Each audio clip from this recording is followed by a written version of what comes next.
like to be part of that game where shots aren't falling on either side, but also come out with a win in that kind of game? I mean, I think you have to have a game like that shows a lot of character, how you respond when you're not making shots, and I feel like we responded really well on the defensive end, unlike we did against Florida when shots weren't falling. I think we learned a lot from that game. Many lessons were learned, and I'm glad we responded the way we did today. But a game like this shows a lot of character. How do you react when things aren't going your way offensively?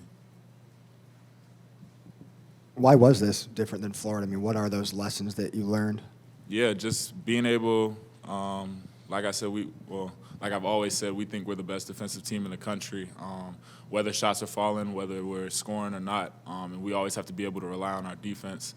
And on Wednesday when we played them, we weren't that team, and so we sat down in the film room. We had to look ourselves in the mirror individually and collectively as a team and learn from our mistakes, and I feel like we did. Josiah, you've always been a good rebounder for your position, for your size, but grabbing 14 in a game like that, was there some point in the game where you kind of realized that you were going to have to take that upon you because of the way it was flowing? I knew coming in that was what I was going to be called to do. That was what my position needed, and that's what my team needed for us to get a win. And so just, I had a talk with GP the other day just talking about being more physical on the offensive glass, on the defensive glass, and using the body that God's given me to my strength. And so I think that my mindset going into the game and my mindset in practice has been that, and it has to keep being that moving forward. Ryan and David, how would you describe the emotion and physicality of that game? It was a lot of emotion and definitely a lot of physicality.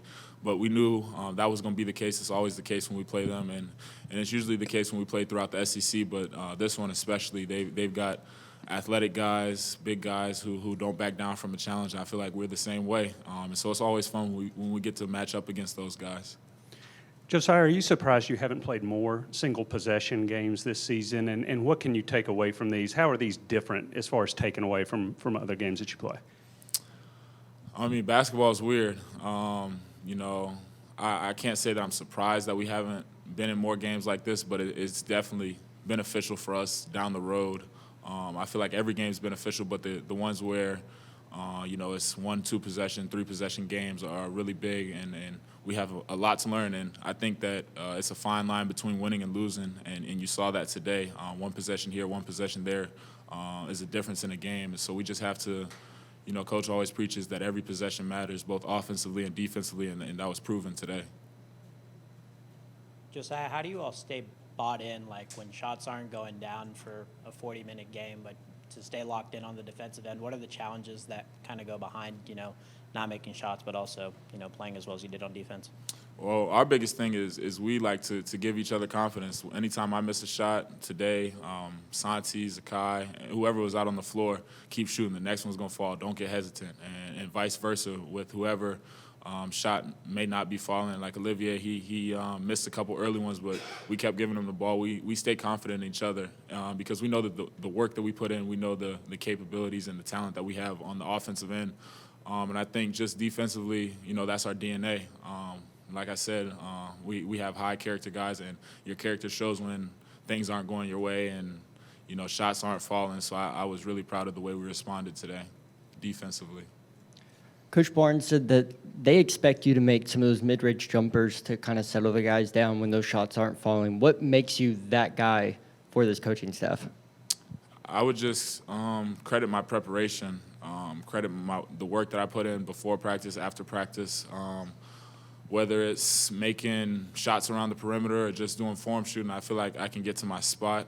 My teammates have given me the ultimate confidence to, when I get the ball within the arc to go raise up above defenders. And so it's just a confidence thing that I have in myself and that my teammates give me.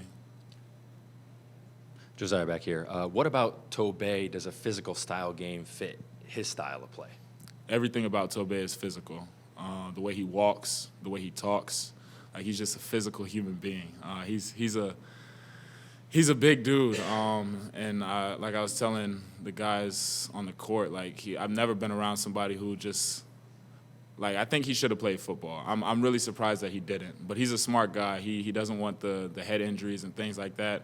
But he brought everything I think like a football player would do, and brought that to the game of basketball. and his play style is physicality, and that's what we need from him. And he brings an enforcer type guy like Urosh does, where we know that Tobey one-on-one, we're taking Tobey every day of the week just because of the way he practices. Like he's always going to put his body on the line. He's always going to give 100%, and that's what we need out of everybody, but especially Tobey. Josiah, when y'all go and watch, I know every game's its own kind of game, but when y'all go watch games on tape and games you've shot well and games you haven't, is it usually just missed shots that are the difference, or are there other things that lead to that? Wait, one more time. My bad. I didn't hear that. No, like when you're watching games of when y'all play well offensively and when you don't, is just making or missing shots the only difference, or are there things that sort of lead to those performances other than missed shots? Yeah, sometimes that's the case, but more often than not, like some of the games throughout the year where we've started off slow is we were trying to play outside in, not getting an inside presence, and that's where we tried to correct our mistakes on offense, starting the game off early, playing inside out, and playing inside out throughout the game. But sometimes it is just, missed shots, but more often than not, we make the mistake of trying to get shots early, playing outside in. Josiah, what did Jemai give you guys today, and how have you guys kept encouraging him to kind of get back to maybe some of those things he was doing earlier in the year? Yeah, Jemai's a dog. He gives us so much on the defensive end. He's still coming into his own on the offensive end. And one thing that we like to do, like I said, with anybody, whether they're making shots, missing shots, you're going to shoot the ball. And if not, you're going to hear about it. And, he's been trying to find his role, but one thing that us players have been preaching to him is that we need him to take open shots because our offense starts when the ball hits the rim. We're going to go get it on the offensive glass. That's what we're taught to do. That's our offense. And so whether he makes it, whether he misses it, we're definitely just trying to give him the most confidence possible. And he's a terrific player defensively, and I definitely think he has the capabilities, and he's showing his offensive side of the game as well now. Thanks, Joe. Appreciate it.